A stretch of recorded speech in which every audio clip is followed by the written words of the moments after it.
প্রিয় দর্শক, law and immigration নিয়ে কথা বলার আয়োজন ল অ্যান্ড ইমিগ্রেশন উইথ ওয়াজিরে আপনাদের স্বাগত। আজকে আমরা কথা বলবো কেনেডিয়ান এক্সপিরিয়েন্স ক্লাস নিয়ে, যেটাকে সংক্ষেপে আমরা বলি সিএসি। এবং আমাদের সঙ্গে স্টুডিওতে আছেন অ্যামাজন ইমিগ্রেশনের কর্ণধার জনাব ওয়াজির হোসেন মুরাদ। ওয়াজির ভাই, আপনাকে স্বাগত। Thank you Nafis, thank you Shikar TV Canada. যেমনটা বলছিলাম যে কেনেডিয়ান এক্সপিরিয়েন্স ক্লাস, এটা নিয়ে শুরুতে যদি আপনি আমাদেরকে একটু বলেন যে এটা কী জিনিস। এটা হচ্ছে একটা স্কিল ওয়ার্কার প্রোগ্রাম। এটা আসলে ডিজাইন করা হয়েছে যারা এই দেশে কাজ করে, যারা 1 বছর কাজ করেছে, মানে যারা অলরেডি কানাডাতে আছে, যারা অলরেডি কানাডাতে আছে, জি, যারা লিগালি আছে, যারা কানাডাতে আছে এবং তারা এখানে কাজ করছে এবং তাদের সেই এখানকার অভিজ্ঞতা তারা অর্জন করেছে এবং যারা স্কিলড আছে, যারা স্কিল লেভেলে আছে। কোন কাজের অভিজ্ঞতাকে আসলে আমি ইউটিলাইজ করতে পারবো এই রকম ইমিগ্রেশনের জন্য? মানে আমি তো অনেক ধরনের কাজ মানুষ এখানে করে, অনেকে ক্যাশে কাজ করে, অনেকে পার্ট টাইম কাজ করে, অনেকে আছেন যারা আসলে স্কিলড ওয়ার্ক যেটাকে আমরা বলি সেটা করে। তো কোন ধরনের ওয়ার্ক আসলে এখানে আসলে অনেক বিস্তারিত কথা। এখানে নাম্বার 1 ক্যাশ তো অবশ্যই এখানে আনা যাবে না। ক্যাশ করলে তো আর এখানে সিন নাম্বারের ব্যাপার স্যাপার আছে, কাজের আছে, ওইটা নাই। এবার আছে পার্ট টাইম। পার্ট টাইম আমি কাজটা কি ওই যে টিআর, যে ন্যাশনাল অকুপেশনের মধ্যে, যে ওটার মধ্যে আছে কিনা। ন্যাশনাল অকুপেশনাল ক্লাসিফিকেশনের মধ্যে এখানে 0, 1, 2, 3, 4, 5, 0, 1, 2, 3 এর মধ্যে আছে কিনা। আচ্ছা, এখন 0, 1, 2 একটা গ্রুপ, 2, 3 একটা গ্রুপ, 3, 4 একটা গ্রুপ, 4, 5 আর একটা গ্রুপ। এখন প্রথম 3 পর্যন্ত আছে কিনা, ওই গ্রুপটা অ্যাপ্লিকেশন করতে পারবে। তার মানে 0 থেকে 3 পর্যন্ত হলে অ্যাপ্লিকেশন করতে পারবে, 4, 5 আর করতে পারছে না। ওরা হচ্ছে লেবার অথবা রেস্টুরেন্টের, তারা হচ্ছে বাস বয় বা ক্লিনার, এই জাতীয়।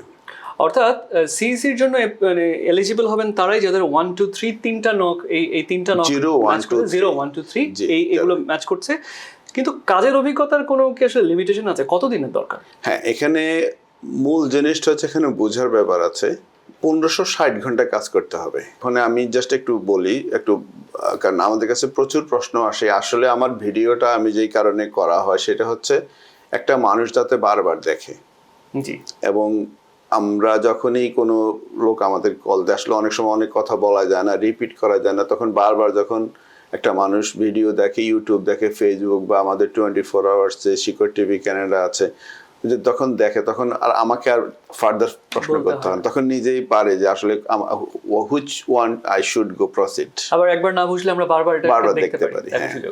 মনে করেন কেউ যদি ওভার টাইম করে 60 ঘন্টা করে, তা 6 মাসের মধ্যে 1560 ঘন্টা করে, সেটা হবে না। এটা ডিজাইনটা হচ্ছে 1 বছরের এবং 30 ঘন্টার বেশি ক্যানাডিয়ান গভর্নমেন্ট অ্যালাউ করে না।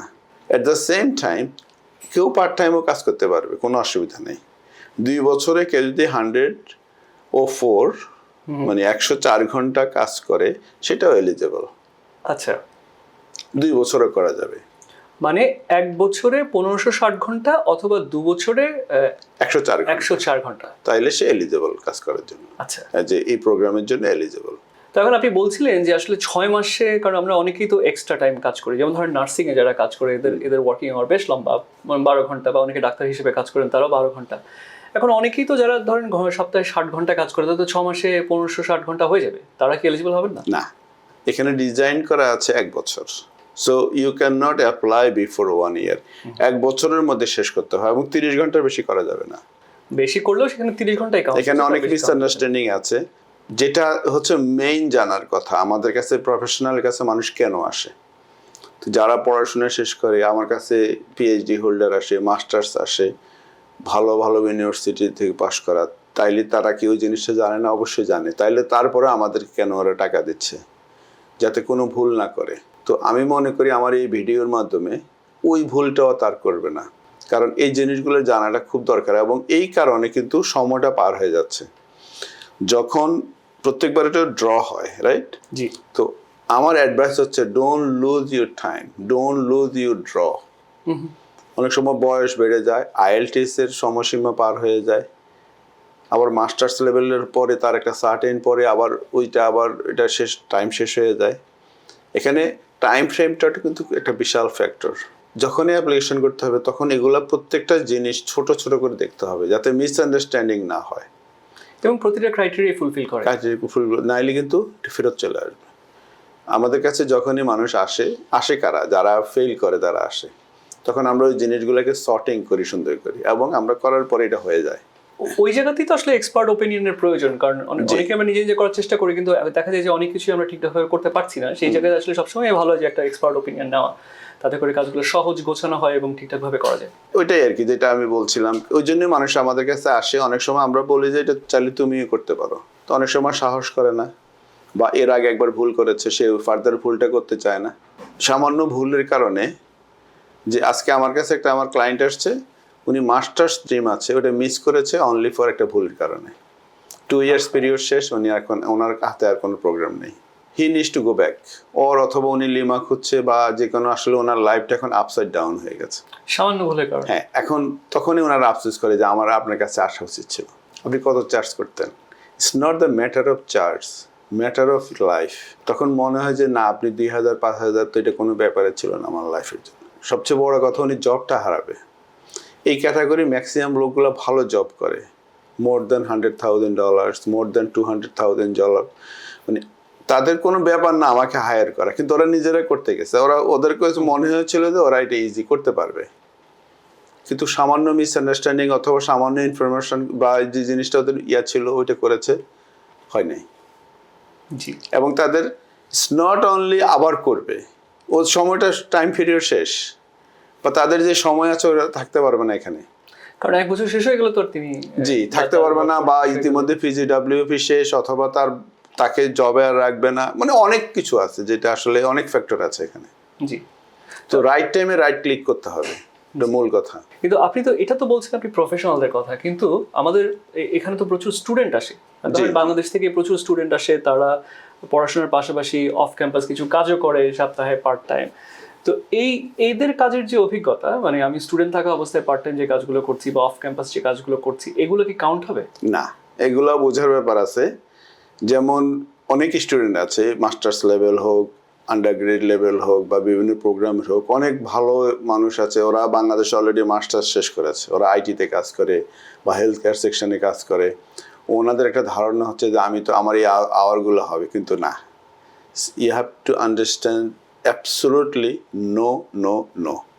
No offsite, off campus, no পড়ার সময় কোনো ইন্টার্ন, কোনো প্লেসমেন্ট, অথবা কেউ ইলিগাল হয়ে গেছে, না, তখন আর ওই সময়টা কখনোই কাউন্ট হবে না।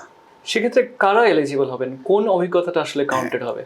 রুলটা হচ্ছে যে একটু আগে যেটা বলছিলাম, it's not the issue whether you finish your education or not. আপনার অনেক মানুষ আছে এখানে এসে পড়তে হবে না, let's say you get your job.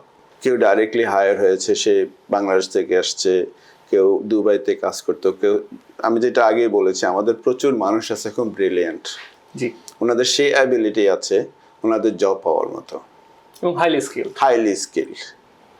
আমাদের কাছে প্রায়শই অফার আসে, যে যেমন লাস্ট 2 মাস আগে আমার কাছে 6টা আইটির অফার আসছে, more than 100,000। So I just found one. So right time, চাকরি আছে কিন্তু চাকরি ওইটা নেওয়ার মতো লোকজন আসলে নাই, আসলে রাইট টাইমে রাইট ক্লিক। হয়তো এরপরে 6 মাস পরে আমার 6 লক্ষ অ্যাপ্লিকেশন আসবে, তখন তো লাভ হবে না, কারণ সময়টা একটা বিশাল ফ্যাক্টর। এইটা মাথায় রাখতে হবে যে ওই লোকগুলো আসার পরে 1 বছর কাজ করতে হবে। তো এটা আসলে বিশেষ করে যারা এখানে পড়াশোনা শেষ করে, মানে আমার যতটুকু এক্সপিরিয়েন্স আমি দেখতে পেয়েছি, তারাই মোটামুটি এই প্রোগ্রামটাতেই তাদের অংশগ্রহণটাই বেশি হয়, আমি যা দেখেছি। অন্য লোকগুলো হবে, কিন্তু এদের অংশগ্রহণটাই বেশি হয়। যদি আপনি বলেন আসলে কোন পোর্শনটা কারা বেশি, এখানকার স্টুডেন্টরা, জি, তাহলে স্টুডেন্টের মাথা রাখতে হবে, কারণ স্টুডেন্টদের এই সমস্যাগুলো হয়, তারা অফ ক্যাম্পাস বা অন ক্যাম্পাস, তারা ডিউরিং দ্য স্টাডি তারা ইন্টার্ন ওই আওয়ারগুলো কাউন্ট করে, জি, অথবা 1560 ঘন্টার হিসাবটা ওরা বুঝতে চায় না। নক ন্যাশনাল ক্লাসিফিকেশন অকুপেশনে যে টিয়ারের ইয়াটা ওরা বুঝতে পারে না। রেস্টুরেন্টে আমি কাজ করি, অথবা আমি আইটিতে কাজ করি, আমাকে বলা হয়েছে যে তুমি স্টোরে কাজ করবা। স্টোরে আসলে আমার জব ডিউটিসটা কি? আমি কি স্টোর ম্যানেজার, নাকি আমি শেলফে গোছাই? অর্থাৎ রাইট এনওসিটা হচ্ছে কিনা, এনওসিতে এখানে বোঝার ব্যাপার আছে। কারণ আমি অনেক কষ্ট করে এখানে আছি, কষ্ট করে কাজ করছি, অনেকে স্যাক্রিফাইস করে যে ঠিক আছে আমাকে আপনি একটু কম পেমেন্ট করেন, বাট আমার এই জিনিসটা দরকার। তাহলে জব ডিউটিস দেখতে হবে, জব রেসপন্সিবিলিটি দেখতে হবে। এই জিনিসগুলা যদি কেউ না বুঝে আমাদের মতো লোকজনের কাছে আসতে হবে। এই জন্য এই ভিডিওগুলো করা, কারণ এখানে কিন্তু সব কিন্তু একদম ইন ডিটেলস জব ক্যানাডাতে ওয়েবসাইটগুলোতে বা একদম ইন ডিটেলস বলা থাকে। আমাদের কাছে যখন কোনো লিমা বা কোনো জিনিস আসে, যা লেবার মার্কেট আগের কথা বলি, কেউ আমাদের কাছে কোনো ম্যানেজার, আইটি ম্যানেজার, আমরা কি করি, জব ডিউটিসটা দেখি, রেসপন্সিবিলিটি দেখি।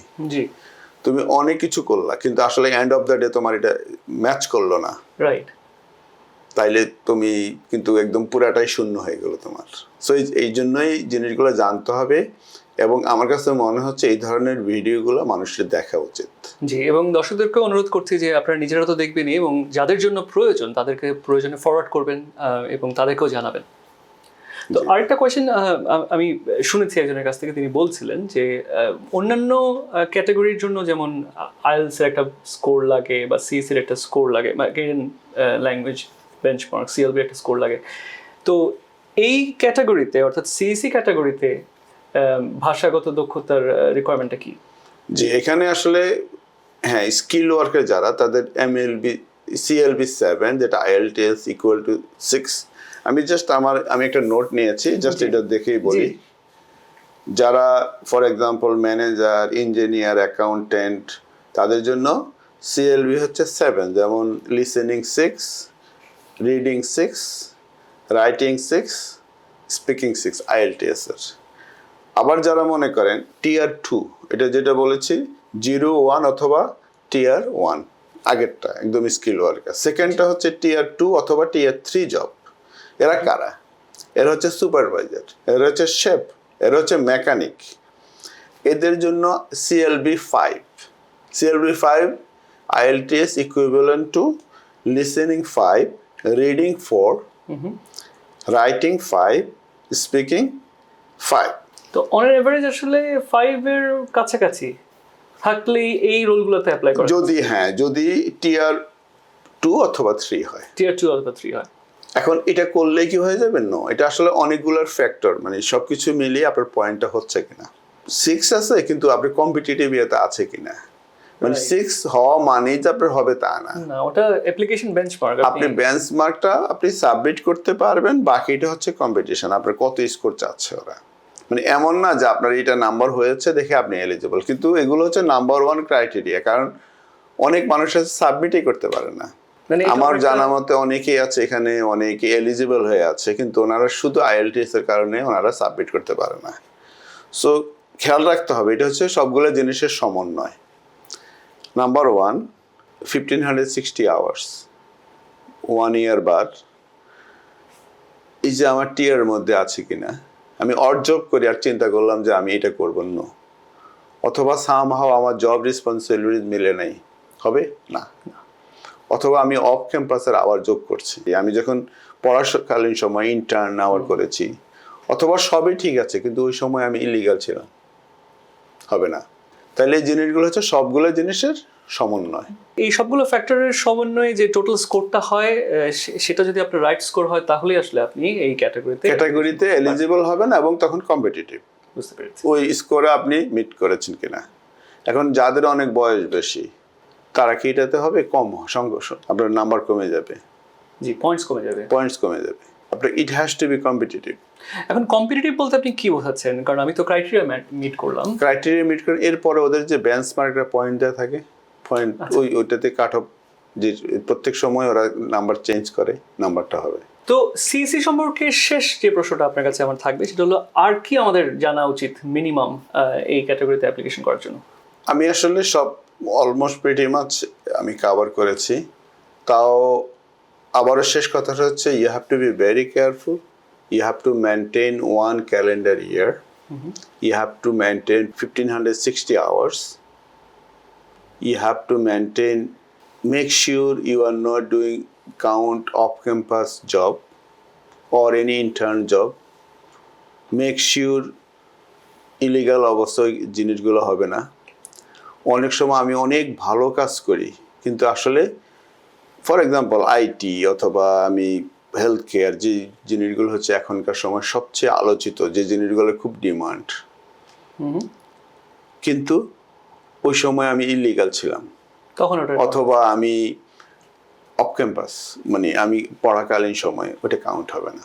অজয় ভাই, আমাদের এই প্রোগ্রামে আমরা নিয়মিত আপনার সঙ্গে কথা বলি, কিন্তু আমার জাস্ট কৌতূহলের কারণে আপনি কি শুধু একাই এই বিষয়গুলো নিয়ে কথা বলছেন, না আসলে আপনি অন্যদের সঙ্গেও কাজ করেন বা অন্যদেরকেও আমরা এই প্রোগ্রামে সুযোগ দিই? এটা একটা চমৎকার প্রশ্ন। হ্যাঁ, আমি অবশ্যই একা না, আমার সাথে এখানের অনেক গণ্যমান্য মানুষ, বিশেষ করে যারা লয়ার এখানে টরন্টো শহরের। আমি যাদের সাথে ইতিমধ্যে প্রোগ্রাম করেছি সেটা হচ্ছে বিশেষ করে ইমিগ্রেশন যারা প্র্যাকটিস করেন, ব্যারিস্টার ডো মাইরোভিস, উনি টরন্টো শহরে একজন নামকরা লয়ার, অনেকদিন থেকে প্র্যাকটিস করে আছেন। ব্যারিস্টার আরিফ হোসেন, যেটা সবাই ওনাকে চেনেন।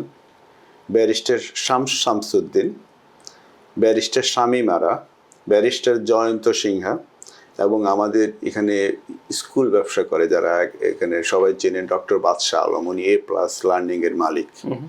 তো ইতিমধ্যে আমাদের এখানে অংশগ্রহণ করেছেন এবং ওনাদের চমৎকার, ওনাদের এক্সপার্ট অপিনিয়ন বা এক্সপার্ট কথা বলেছেন, আমাদের এই প্রোগ্রামকে আরও সমৃদ্ধ করেছেন। কারণ আমার কাছে মনে হচ্ছে শুধু আমি একা কথা বললেই আমার কাছে মনে হয় যে it's not enough, good enough, I better have somebody else. So ওনাদের ওপিনিয়ন, ওনারা দীর্ঘদিন ল প্র্যাকটিস করেন বা ইমিগ্রেশন বা স্কুল ব্যবসা করেন, ওনাদের কারণে দর্শক আরো অনেক কিছু শিখেছে, অনেক কিছু জেনেছে। অর্থাৎ টরন্টোতে এই সেক্টরে কাজ করছে এবং তাদের মধ্যে বেশ ভালো করছে এমন মানুষজনই আসলে এখানে আসছে এবং তারা ইমিগ্রেশন নিয়ে কথা বলছে এবং দর্শকদের তথ্য এবং উপাত্ত দিয়ে তারা সহযোগিতা করছে। জি জি। তো আমাদের স্টুডিওতে আসার জন্য আপনাকে আবারও অনেক অনেক অনেক ধন্যবাদ। পরবর্তীতে আবারও আপনার সঙ্গে কথা হবে। Thank you.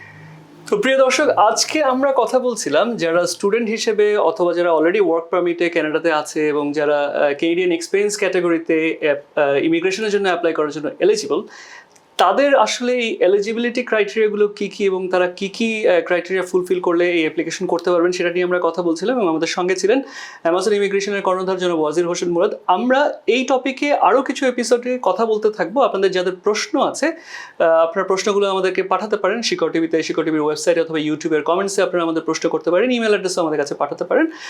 এবং আগামী কয়েক পর্বে আমরা যেহেতু এটা নিয়ে কথা বলবো, আপনাদের প্রশ্নগুলোর উত্তর আমরা দেওয়ার চেষ্টা করব। দেখতে থাকুন, চোখ রাখুন শিকড় টিভির পর্দায়। ধন্যবাদ সবাইকে।